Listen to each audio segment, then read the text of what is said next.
Trust, what a beautiful poison. They tell you it's the glue of relationships, the foundation of love, the core of society. But here's the laugh: trust isn't freedom, it's a leash. The more you trust, the more you hand over pieces of yourself, your secrets, your safety, your soul. And people, they'll smile, nod, promise, then twist that trust into shackles you'll drag for life. Trust is the heaviest burden because it pretends to be light. You think it liberates you, but it enslaves you. The truth. The freest man is the one who trusts nothing and no one's safety. That sweet lullaby they sing to keep you asleep. Trust me, you're safe with me.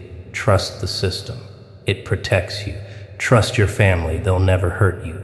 But here's the laugh: safety is a costume, and trust is the mask they force onto your face. The illusion is simple: the more you trust, the safer you feel. But the truth, the more you trust, the more exposed you actually are. You're not armored, you're naked, and the wolves love a naked sheep. From childhood, you're indoctrinated with the myth of safety through trust. Mommy says, "Tell me everything, I'll protect you." Daddy promises, "Don't worry, I'll always be here." Teachers, priests, politicians, they all sell you the same fairy tale: trust equals safety. And you believed it, didn't you? You thought trust was a shield, but it was a leash. They wrapped it around your neck, tightened it with promises, and convinced you it was jewelry. Here's the reality. Trust is not a shield. It's an invitation. When you trust someone, you hand them the keys to your vault. You show them where you hide your wounds, your fears, your secrets. And maybe, just maybe, they don't stab you with it, but more often than not, they do. Why? Because humans are opportunistic animals. Psychology calls it social exchange theory. Every interaction, every relationship is weighed on a scale: costs versus benefits. If betraying you benefits them more than keeping you safe, betrayal is inevitable. Let's bring in some data, shall we? Studies on fraud and scams show the same joke repeated. The Federal Trade Commission reported over $10 billion lost to fraud in 2023 alone. Romance scams, investment scams, phishing. Every scheme thrives not because people are dumb, but because people trust it. The victims thought they were safe. They thought the smile, the badge, the email address made them untouchable. And then, empty bank accounts, shattered hearts, ruined lives. Safety was just the bait. And it's not just criminals, it's institutions. Governments say, "Trust us, give us your freedoms, and we'll keep you safe." Banks say, "Trust us with your money, we'll protect it." Doctors, corporations, clergy, they all ask for your trust. And what happens? Governments exploit, banks gamble, corporations lie, priests betray. The herd still kneels, still prays, still trusts, because the illusion of safety is more addictive than the reality of risk. The psychology runs deeper. Humans crave certainty. Uncertainty triggers fear, and trust feels like certainty. That's why people would rather trust a liar than face the chaos of doubt. Doubt requires vigilance. Doubt requires thinking. But trust lets you relax. And relaxation is intoxicating. You think you're safe, when in fact you're anesthetized, lying on the operating table of manipulation. The irony. Safety isn't found in trust, it's destroyed by it. The safest people in the world aren't the ones who trust easily. They're the ones who trust sparingly, reluctantly, surgically. The paranoid survive, the skeptics endure, the cautious thrive, because they don't hand over their armor for the illusion of comfort. They wear it even when they're told it's unnecessary. And when betrayal comes, and it always comes, they're ready. History laughs at the illusion of safety through trust. Julius Caesar trusted Brutus, stabbed. Trotsky trusted Stalin, assassinated. Leaders, kings, visionaries, they all fell not because of their enemies, but because they trusted their friends. That's the cruel comedy. Strangers rarely destroy you. It's always the ones you trusted most. The knife always comes from the inner circle. So what's the truth? Safety isn't given. It isn't promised. It isn't guaranteed by trust. Safety is built. Safety is tested. Safety is earned and constantly verified. The man who trusts blindly carries the heaviest burden, because every ounce of his trust becomes a weapon waiting to be turned against him. Here's the liberation: when you stop believing in the illusion of safety, you stop playing the fool. You realize that trust isn't a requirement. It's a gamble, a choice. And like any gamble, you don't bet your entire fortune. You risk what you can afford to lose. That's the secret.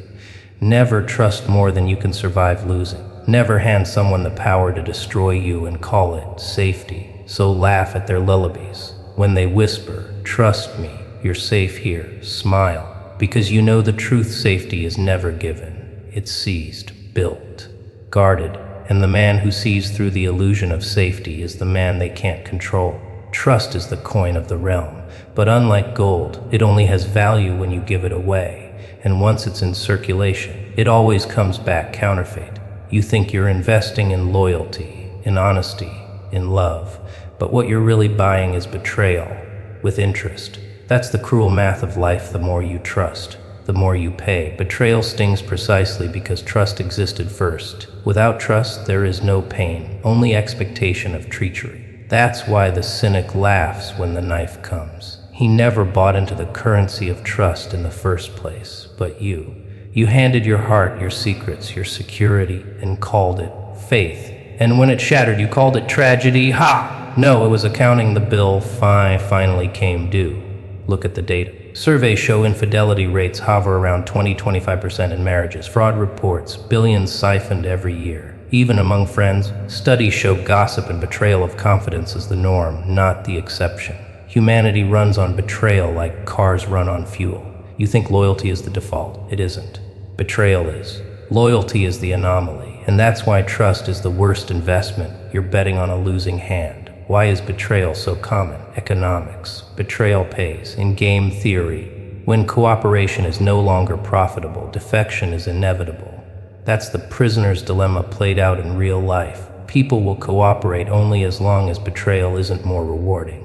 But when betrayal promises survival, profit, or pleasure, they'll flip without hesitation.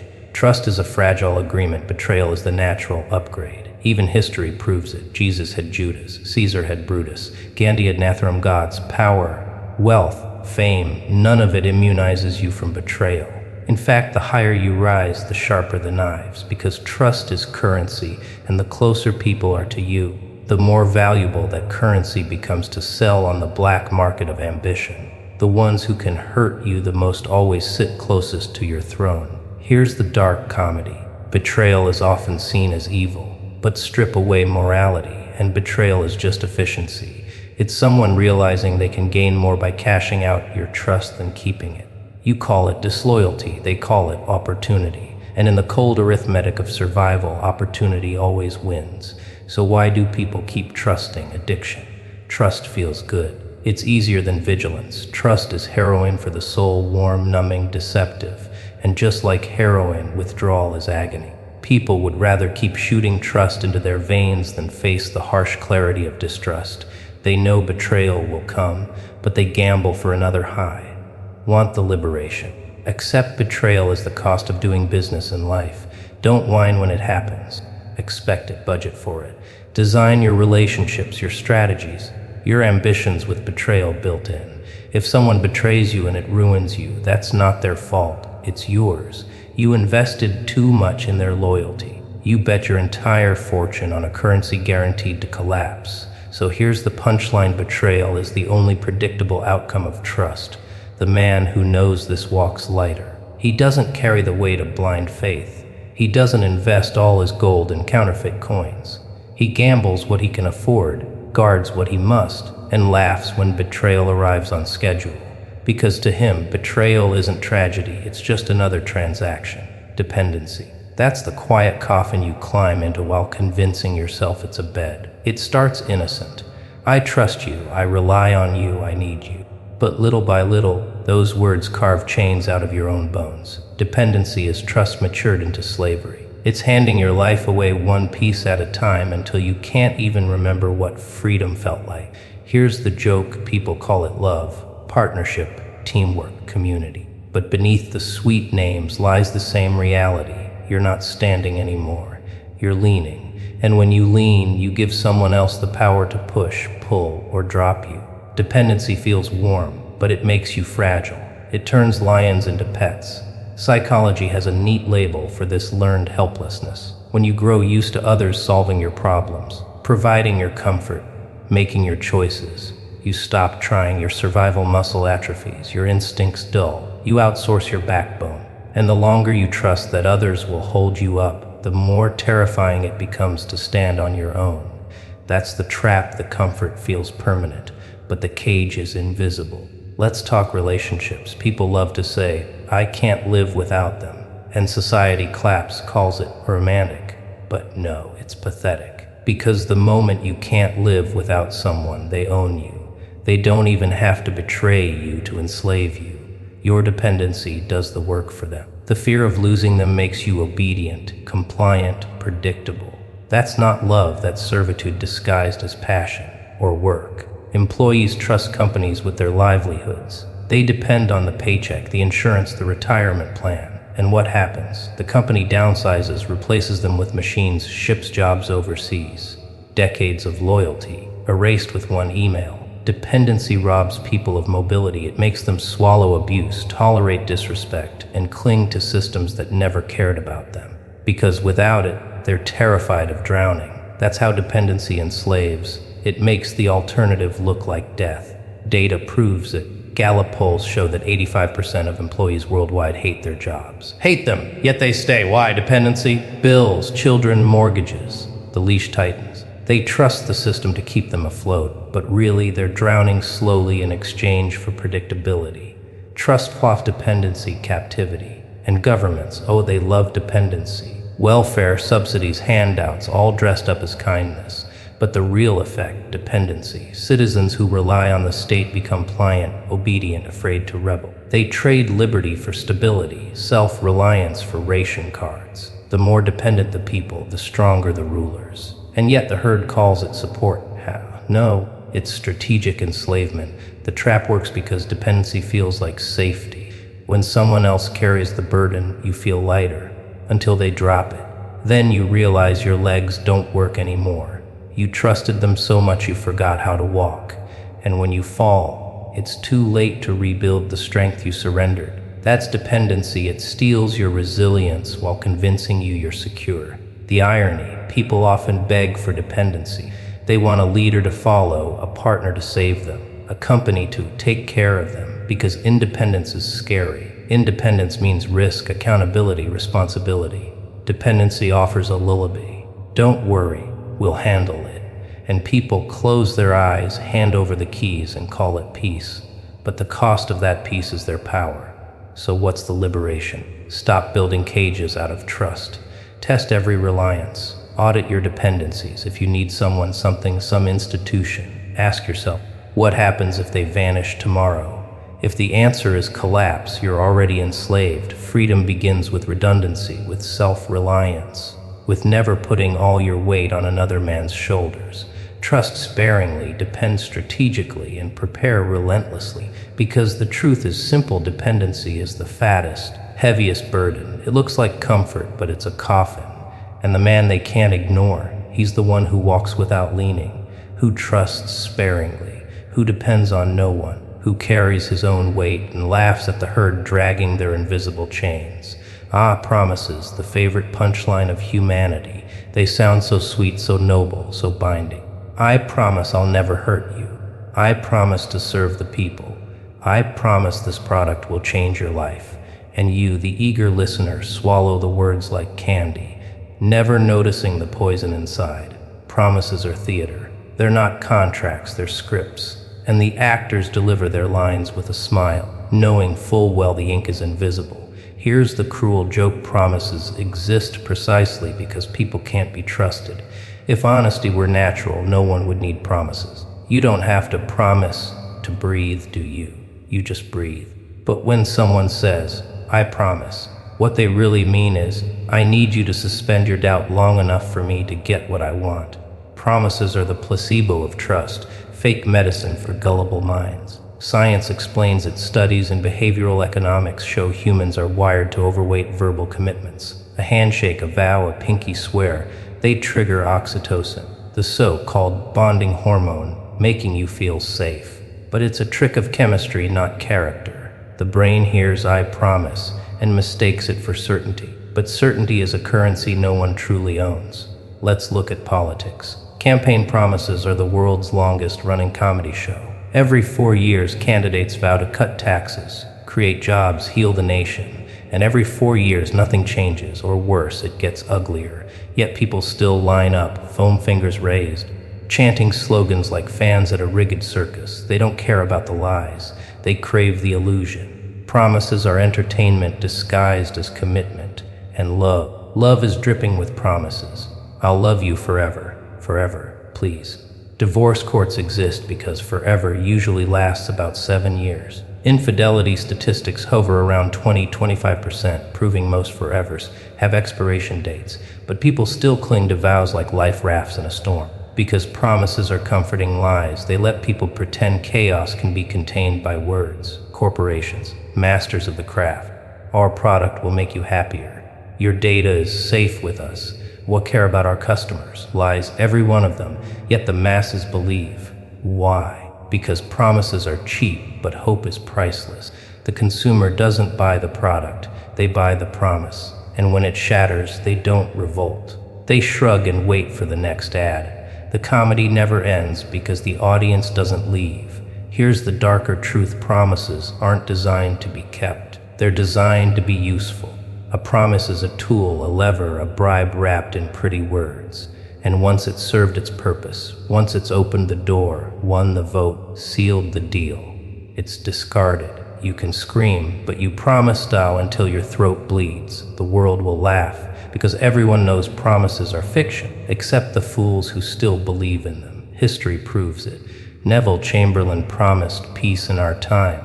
Hitler promised to restore Germany's greatness. Corporations promised asbestos was safe, cigarettes were harmless, opioids were healing. These promises weren't accidents, they were weapons. And the herd fell for them because people would rather cling to lies than face the discomfort of doubt. So where does that leave you? Simple: never weigh promises, weigh patterns. Don't trust words, trust evidence. Actions, history, consistency. Those are currencies. Everything else is stand-up comedy with higher stakes. And when someone offers you a promise, don't cheer, don't sigh in relief, laugh. Because you've just been invited to a magic show where the trick is always the same: look at my words while I steal your power. The liberation: stop treating promises as shields. They are not protection, they are performance. When you see them for what they are, you stop carrying their weight. You stop being crushed under the burden of broken words, and you start demanding proof instead of poetry. Because the punchline is this: promises are the funniest lie humanity ever told itself.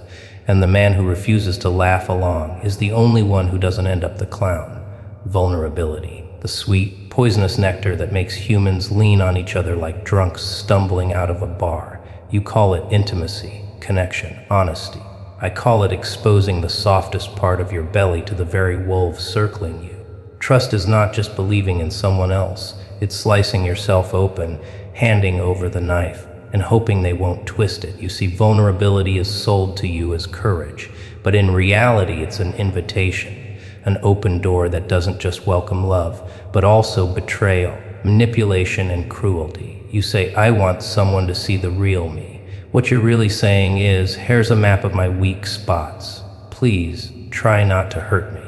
But people always do. Not because they must, but because it's so damn easy. Humans are pattern seekers, always scanning for cracks. Studies in social psychology show that the more you confess flaws, the more likely others are to unconsciously lower their respect for you, even if they sympathize in the moment. Vulnerability doesn't elevate you. It makes you predictable, manageable, and small. Think about it: in every predator-prey interaction, the moment of weakness is the feast. When you bare your soul, you expect acceptance. But statistically, people exploit rather than protect. Workplace surveys reveal that employees who disclose personal struggles are 40% more likely to face subtle discrimination in promotions. Vulnerability is not respected. It's filed away, weaponized, and pulled out later when convenient. Have you noticed how people listen when you're vulnerable? They lean in, they nod, they soothe. But behind their comforting words, their minds are like accountants, writing down every confession like entries in a ledger. Oh, he fears abandonment. Oh, she hates rejection. Oh, he can't stand being ignored. And later, when their advantage requires it, those very details will be cashed in. Every manipulator thrives on vulnerability. Con artists don't need to know your strengths. They need to know your needs, your hopes, your fears. Vulnerability is their gold mine. Trust makes you think you've given someone your heart. In truth, you've handed them the blueprint to destroy it. They say love requires vulnerability. But what is love if not the most socially acceptable form of masochism? You bleed yourself out day after day in the name of affection. You reveal your nightmares, your childhood traumas, your deepest insecurities, because you're told that's what real intimacy is. And yet, what happens when love dies? When lovers turn to strangers, or worse, enemies, they carry with them your secrets, your soft underbelly, your silent screams. How many divorces end with those secrets thrown like daggers? How many forever promises collapse into custody battles fueled by the very vulnerability you once thought was safe? Vulnerability may deepen intimacy, but it also deepens the wound when the blade inevitably twists. Modern culture worships authenticity. Influencers cry on camera. Celebrities bear their trauma. Self-help gurus preach radical vulnerability, and the masses applaud. Why? Because watching someone else's vulnerability is entertaining. It reassures you that others are as broken as you. Vulnerability has become theater. But here's the cruel joke: the world doesn't actually reward you for being vulnerable. It rewards you for performing it just enough to appear human, then punishes you for taking it too far. You're encouraged to share, but never too much, to reveal, but never reveal the wrong things. Vulnerability is currency. Yes, but one that depreciates the moment you use it too generously. Nature never intended you to be vulnerable. Look at animals. Vulnerability is concealed, hidden, denied. A wounded lion limps into the shadows to heal, because to display weakness is to invite death. But humans, you do the opposite. You advertise your wounds, parading them in the hopes of sympathy. And what do you get instead? Predators, opportunists, people who smell the blood. Trust convinces you that vulnerability makes you human, but in the grand evolutionary joke, it makes you prey, and you keep falling for it generation after generation, thinking this time will be different. Spoiler, it never is. So why do you do it? Why keep exposing yourself when history, data, and experience show vulnerability is a loaded gun aimed at your own chest? Because trust is addictive. Vulnerability promises release. If someone else knows me, maybe I'll feel lighter. But it's not release, it's transfer. You hand over your burdens only to chain yourself to someone else's mercy. The mirror of vulnerability reflects not just who you are, but how desperately you crave validation. And every time you look into it, you're reminded of your dependence on others' acceptance. That is the heaviest burden of trust, not just carrying others, but carrying yourself in their hands. So here's the truth. Plain and ugly vulnerability is not strength. It's performance, it's bargaining, it's asking wolves to play nice. And trust is the illusion that they ever would. If you want freedom, stop bleeding for others to admire your wounds. Stitch yourself in silence, laugh at the absurdity of it all. And when they ask you to open up, smile and say, I've already given you enough. Because the moment you stop feeding people your weakness, you stop being their meal. Dependency, the silent parasite of trust. It slithers in quietly, disguising itself as partnership, as loyalty, as we're in this together. But don't be fooled. Dependency isn't unity, it's captivity. It's the invisible leash tied around your neck, pulled tighter every time you rely on someone else to hold your weight. You like to believe trust creates strength. In reality, it creates fragility. Because the moment you depend on someone, you give them the power to destroy you simply by withdrawing. Trust is never neutral. It tilts the scale. One side carries need, the other carries control, and the heavier your trust, the weaker you become. Dependency doesn't arrive with chains and whips. It arrives with comfort. Lean on me, they say, and it feels good, doesn't it? To rest your weary head on someone else's stability. But the comfort is a trick, a drug, a velvet noose. Because the more you lean, the less you stand, and soon you've forgotten how to walk without them. Psychological studies reveal this plainly. People in highly dependent relationships, romantic, professional, or social, report lower confidence, reduced decision-making skills, and higher anxiety when separated from their support figure. In other words, dependency doesn't heal weakness, it breeds it. Dependency isn't just emotional, it's economic. Trust makes you outsource responsibility.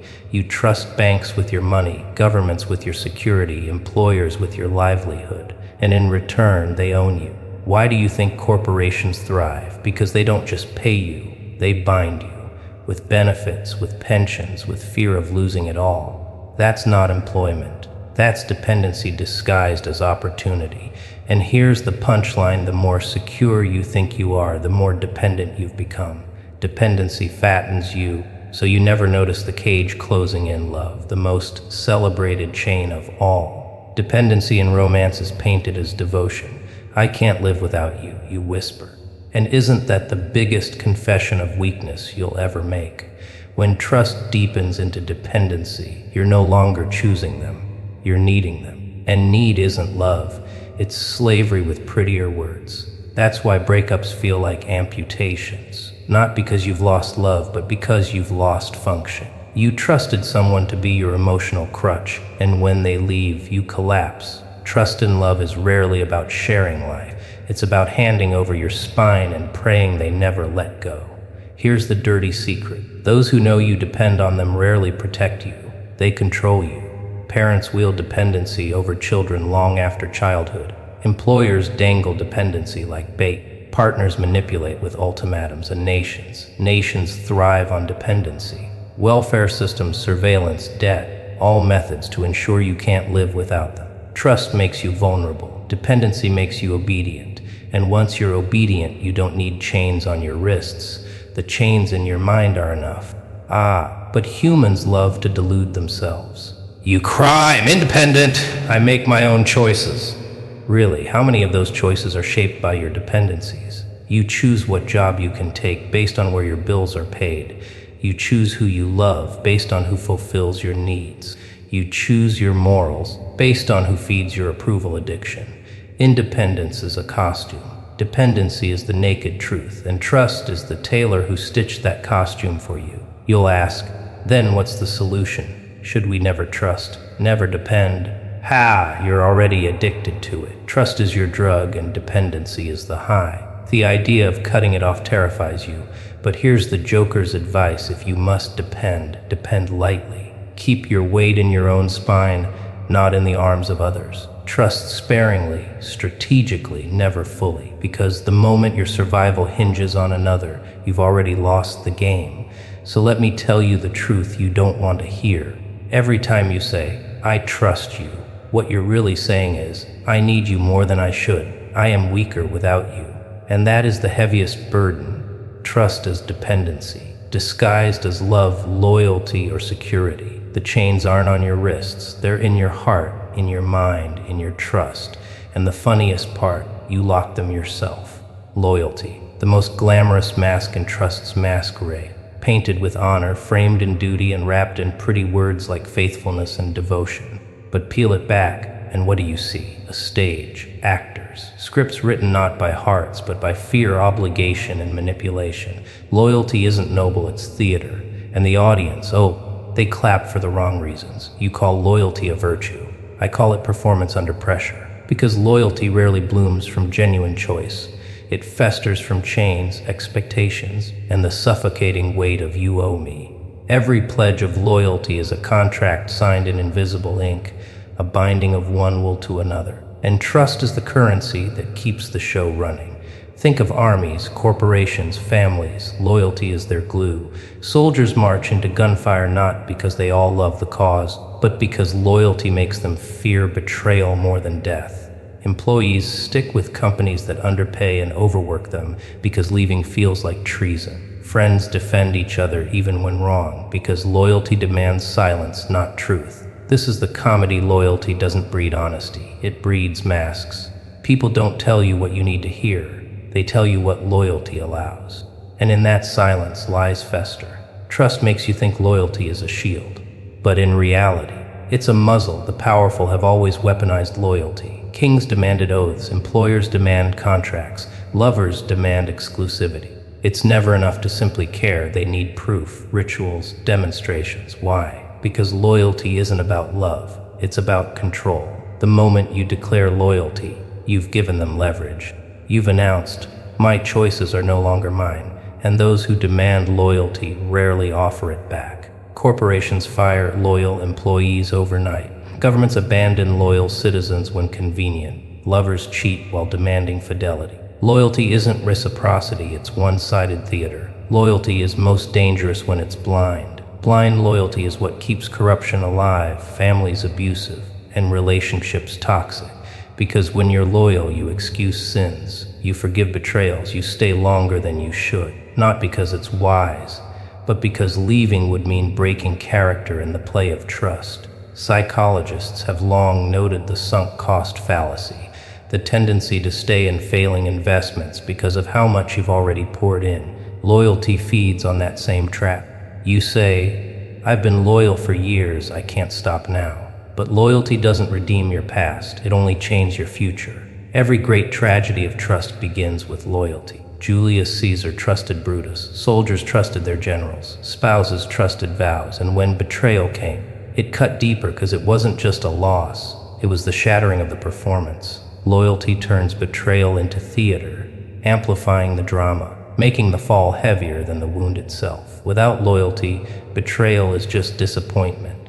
With loyalty, betrayal is crucifixion. That's why the burden of trust grows so heavy. The more loyal you are, the more spectacular your downfall will be. Society tells you loyalty is honorable, that to stand by someone no matter what makes you noble.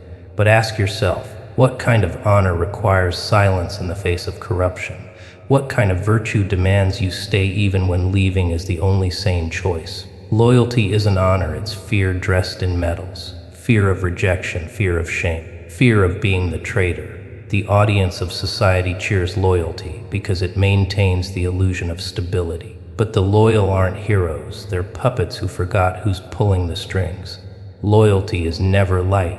It weighs on you like armor you can't remove. You're expected to be loyal to family, to friends, to jobs, to nations. And every expectation carves a little deeper into your freedom. Trust convinces you these bonds are sacred. But look closer. They're contracts signed without negotiation. You didn't choose many of them. They were chosen for you, and breaking them makes you the villain. That's the cruelest joke of loyalty. It demands everything and forgives nothing. One act of disloyalty, real or imagined, erases years of devotion. And yet, they keep demanding more. So here's the punchline: loyalty isn't a gift. It's a stage act in trust. Trust is the ticket you pay to watch it burn. True freedom isn't in being loyal. It's in knowing when to walk off stage, rip off the costume, and laugh at the absurdity of it all. Because the truth is simple. If loyalty must be demanded, it isn't real. If it's conditional, it isn't pure. And if it chains you, it isn't worth carrying. The theater of loyalty ends the moment you stop playing your part. And when the curtain falls, you'll finally see loyalty was never your strength. It was your burden. Justice. Ah, the grand illusion. The courtroom theater where everyone pretends fairness exists, where balance is measured in gavels and robes, where trust is placed in systems built by liars, criminals, and opportunists. You believe justice is blind. No, my friend, justice sees everything, and it favors the ones holding the gold. Trust in justice is perhaps the heaviest burden of all, because you don't just trust people, you trust entire structures, institutions, and laws. And those, unlike individuals, are designed not to protect you, but to protect themselves. Justice isn't the pursuit of truth, it's the maintenance of order. And order, by nature, serves the powerful. Justice is performed like a play. Judges wear costumes, lawyers recite lines, witnesses are cast as characters. The courtroom is a stage, complete with audience seating, dramatic pauses, and climactic verdicts. But like all theater, it's scripted. Outcomes depend less on truth and more on who has the better actor, the stronger script, the larger budget. Trust in this stage is misplaced faith. You assume justice will protect the innocent. Yet prisons overflow with those proven guilty of nothing more than being poor, unlucky, or vulnerable. Trusting justice is like trusting the dealer at a rigged table. You're not playing to win, you're playing to keep the house happy. Justice loves its symbol, the scales. Equal weight, perfect balance. What a joke. Studies across nations show systemic bias. Wealthier defendants receive lighter sentences. Minorities, harsher ones, and corporations rarely face accountability despite colossal crimes. The scales aren't balanced, they're tilted. and your trust in their fairness only tightens the rope around your neck. Even outside the courtroom, justice is biased. Schools punish children unevenly. Workplaces investigate harassment but quietly protect high performers. Communities enforce rules selectively. Justice isn't blind. It peeks from under the blindfold and smiles at the ones it favors. Here's the part nobody says out loud: justice is an industry. Courts make money from fines and fees. Lawyers profit from prolonging disputes. Private prisons thrive on higher incarceration rates. Justice is less about right and wrong, and more about profit and punishment. When you trust justice, you're not trusting fairness. You're trusting a business model that feeds on human error and suffering. Like any business, it rewards repeat customers. And what better way to ensure loyalty than convincing you justice is your only path to peace? Justice is also a weapon, wielded by the powerful to silence dissent. History overflows with examples: activists imprisoned, whistleblowers prosecuted, truth-tellers branded criminals. Justice doesn't punish wrongdoing, it punishes the wrong people. Those who upset the order, challenge the hierarchy, or expose the lies. And yet, people still trust it. They march into courtrooms with trembling hands, believing justice will deliver salvation. But justice is not your savior, it's your master. And masters rarely free their slaves. You don't need a courtroom to fall for the illusion of justice. You carry it in your personal life, too. You trust that life will balance out, that karma will punish the wicked and reward the good. But reality laughs at this belief. How many cruel people thrive? How many kind souls suffer? Life is not just. And yet you keep trusting in that imaginary scale, hoping someday the world will even itself out. It won't, because justice isn't natural, it's invented. And like all inventions, it serves those who designed it. So here's the truth, dressed without robes and stripped of ceremony. Justice isn't blind, it's biased. It isn't fair, it's for sale. It isn't truth, it's theater.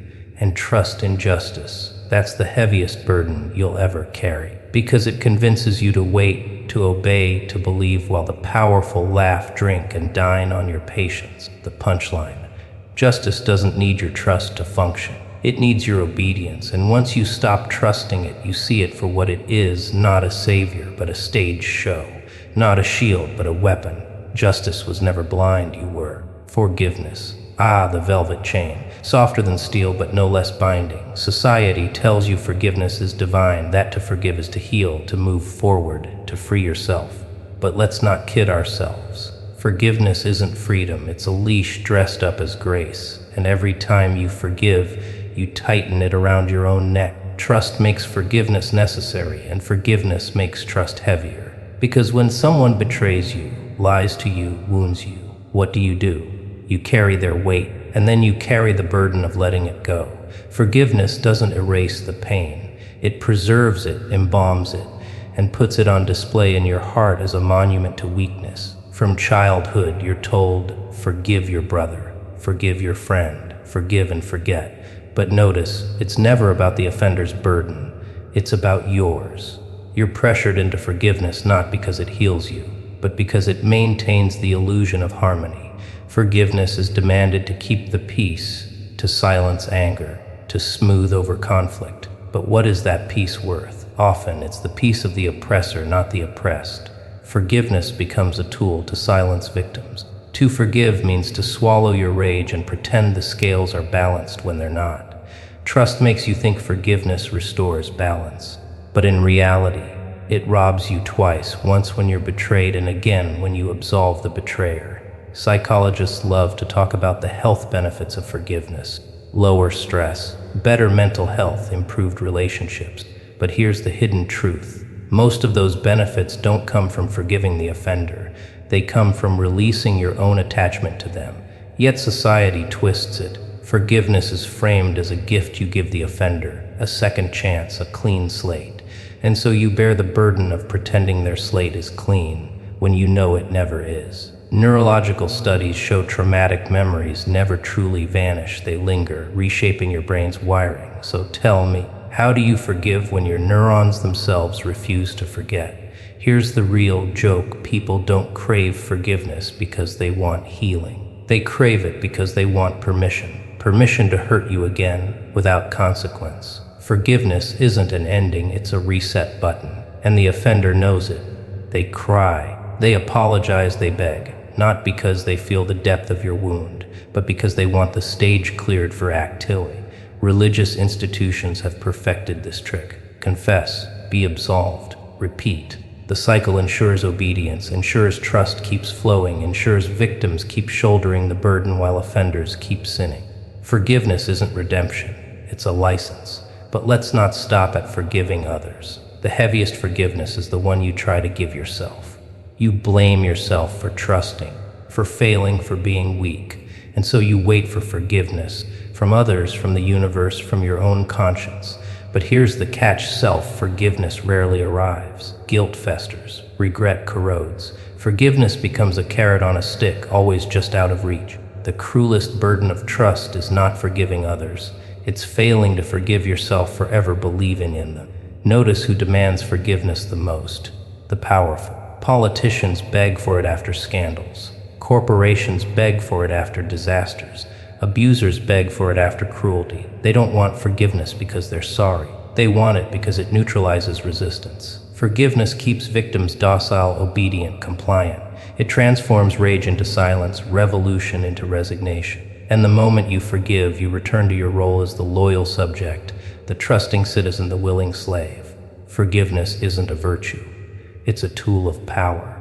So let me tell you the truth you already know, but can't admit: forgiveness doesn't free you. It binds you. It doesn't erase the wound. It makes you carry it with a smile. And trust. Trust makes you believe forgiveness is healing, when really it's submission dressed in holy robes. The weight of forgiveness isn't lightened by grace. It's made heavier by expectation. You're told to forgive again and again until you're broken under the load. But the moment you stop, the moment you say, "No, I will not absolve you," that's when you taste freedom. Because forgiveness isn't divine. Laughter is. The laughter you release when you finally see the absurdity of it all. Doubt. The dirty word in the kingdom of trust. They tell you it's weakness, a flaw, something to be overcome. But doubt, my friend, is the scalpel that cuts through illusion. It's the crowbar that pries open cages. It's the laugh in the face of all their sermons about faith, loyalty, and blind belief. Doubt isn't weakness, it's liberation. Because once you start doubting, the chains of trust rattle. And once they rattle, they can break. Trust weighs you down because it demands certainty. Certainty in people, in promises and systems. Doubt frees you because it whispers they could fail, they could lie, they could betray. And suddenly you're no longer chained to their behavior. You're prepared. You're light. You're free. Doubt sharpens your sight. Trust blinds you. When you trust, you see what you want to see: loyalty, honesty, safety. When you doubt, you see what's actually there: fragility, manipulation, risk. Doubt turns life from a fairy tale into reality. And reality, while harsher, is safer ground to stand on. Look at history. Every revolution began with doubt. Doubt in kings, in laws, in gods. Without doubt, you'd still be bowing to tyrants, kissing rings, and swallowing lies whole. Trust builds thrones. Doubt topples them. Cognitive science tells us humans are wired to trust. It's evolutionary glue. But those who survive aren't the blind believers. They're the skeptics. Studies in risk assessment show doubters make more calculated decisions, detect deception faster, and avoid manipulation better than their trusting counterparts. Doubt doesn't paralyze, it protects. It forces you to gather evidence, to test before you leap, to demand proof rather than promises. Trust tells you to close your eyes and fall. Doubt tells you to open them and build your own damn parachute. To doubt is to rebel against the scripts society feeds you. Family says, trust blood. Lovers say, trust hearts. Governments say, trust us. Religion says, trust faith. And when you doubt, you set fire to all their commandments. You stop being a sheep and start being a wolf. They hate doubt because doubt makes you unpredictable. You can't be controlled by loyalty, bribed by promises, or silenced by fear. Doubt is the Joker's laugh in the face of every mask, every robe, every gavel. Doubt says, prove it, or I walk. But here's the delicious paradox. Doubt doesn't destroy trust entirely, it transforms it. You learn to trust sparingly, strategically, conditionally. Doubt teaches you to trust actions, not words. Patterns, not promises. You stop handing out your heart like free candy and start guarding it like a vault. And in that way, doubt isn't cynicism, it's clarity. It doesn't make you bitter, it makes you dangerous. Because the man who doubts cannot be fooled twice. When you doubt, you stop carrying the burden of others' behavior. You stop expecting perfection. You stop being shocked when betrayal comes because you always saw it coming. Doubt is armor against disappointment. It doesn't eliminate pain, but it eliminates surprise. And surprise, my friend, is what makes pain unbearable. Trust makes you a prisoner of other people's choices. Doubt makes you the architect of your own. And that is freedom. So here's the final punchline. Trust will always weigh you down, but doubt will always set you free. Stop worshiping the chains of certainty. Embrace the chaos of uncertainty. Laugh at the absurdity of promises. Doubt everyone, doubt everything, and you'll discover the lightness of a man who cannot be deceived. Because liberation isn't found in trust. It's found in the crack of doubt, where illusions die and freedom is born.